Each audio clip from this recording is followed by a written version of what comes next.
Good morning. I trust all is well with you and your practice this morning.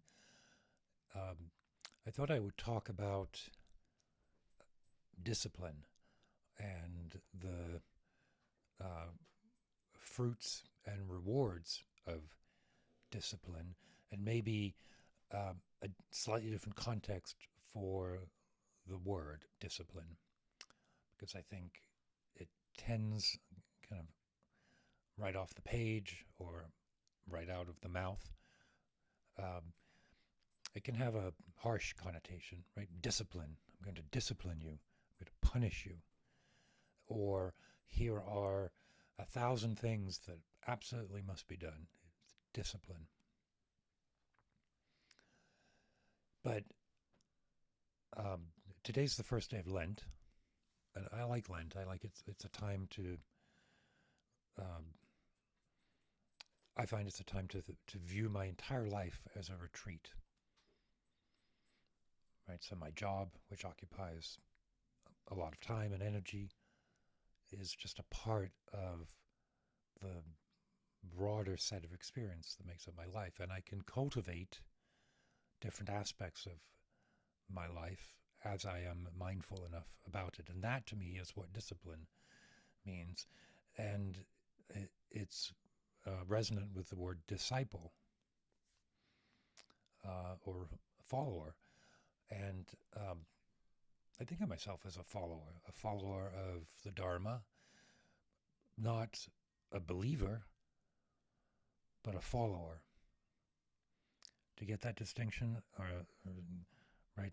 I don't practice because I have some unexpected belief. I practice because I am scrutinizing and following. I'm following direction.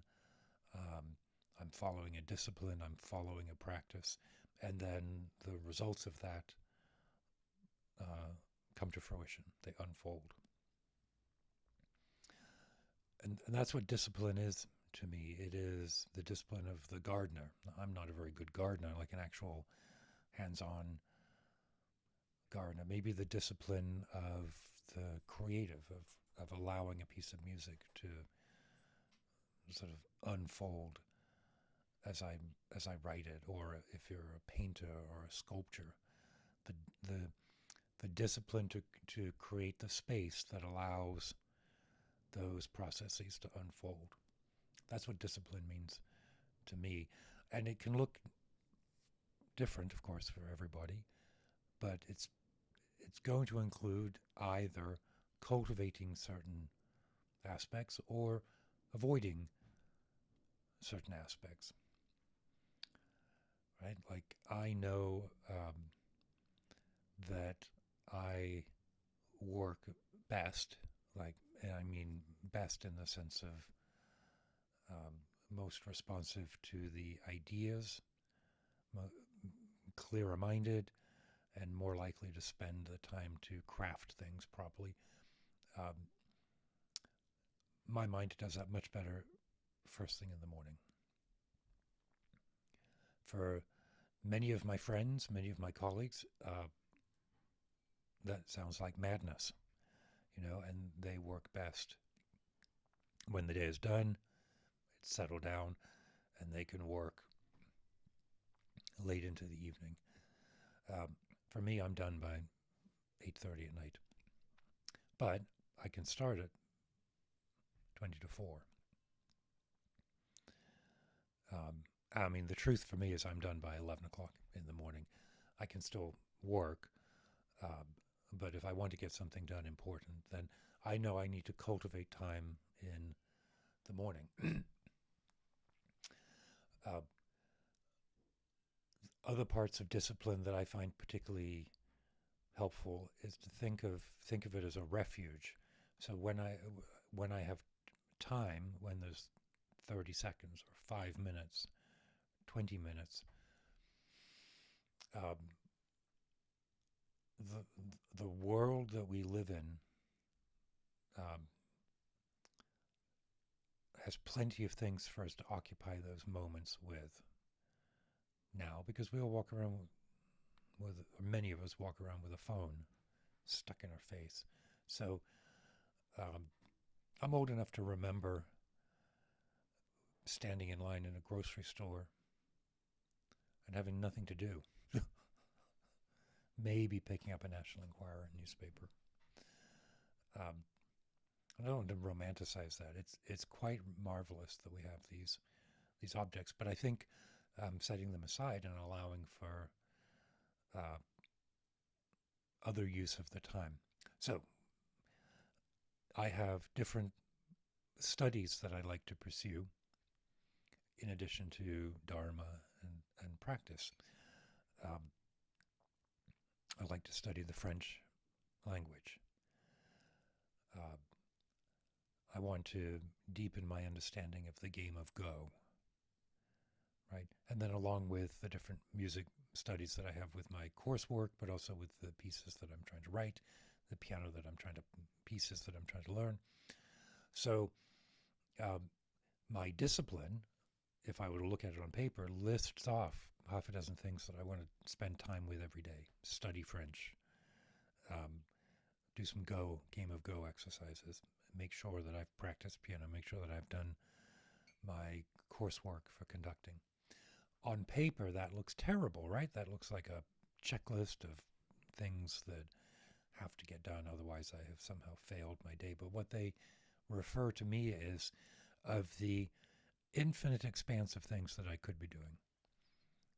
These are things that I want to make sure that they happen every day, even if it's just for 3 minutes, right? I'm not looking for 3 hours.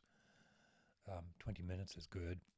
But at the end of the day, if I spend any time on those tasks, I have allowed my brain to find refuge in those tasks, which is sort of what I'm trying to get to here, is that my discipline that I'm defining here is a toolkit. It's a refuge. When I first decided not to drink alcohol anymore, there were plenty of times where that was quite a difficult decision to keep up with. And so you need tools, right? And some of my tools were podcasts that I like to listen to where people talked about living alcohol-free sobriety. One of those podcasts even specifically talked about the idea of tools that you need. I never stuck around with AA, but the idea of a sponsor is a tool. Right? Different types of activities instead of going out after work, right? These are tools that help cultivate sobriety. Now, at a certain point, just not having a drink is no longer the goal of sobriety.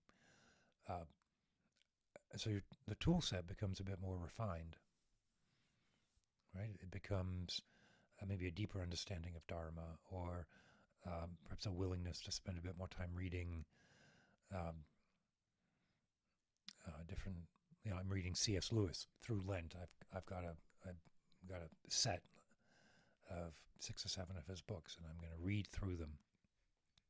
I've never read some of these famous texts, like the Screwtape Letters.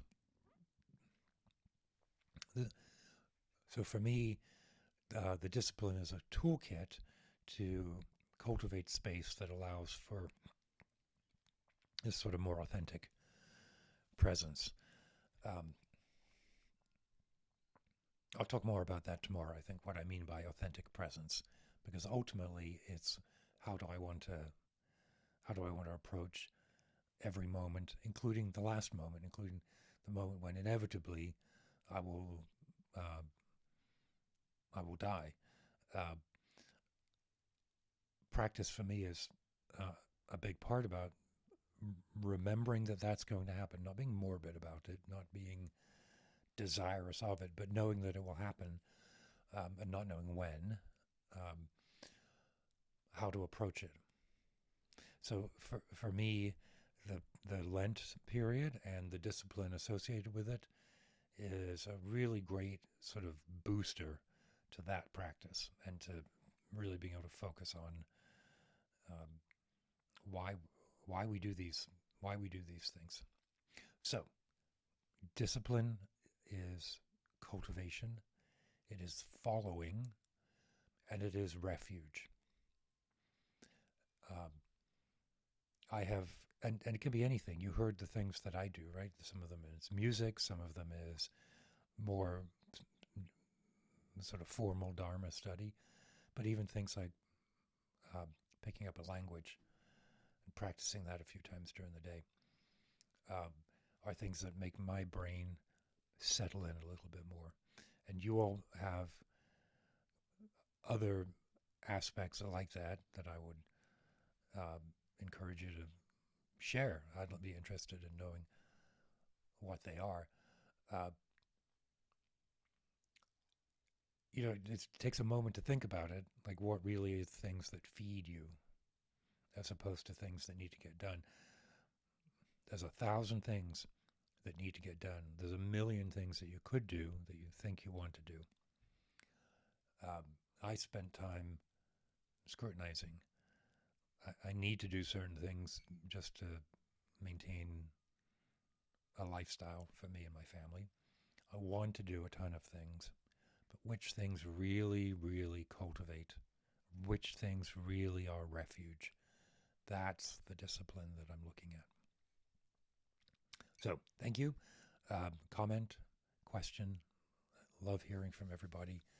Let me know if you're practicing something for Lent. Let me know if you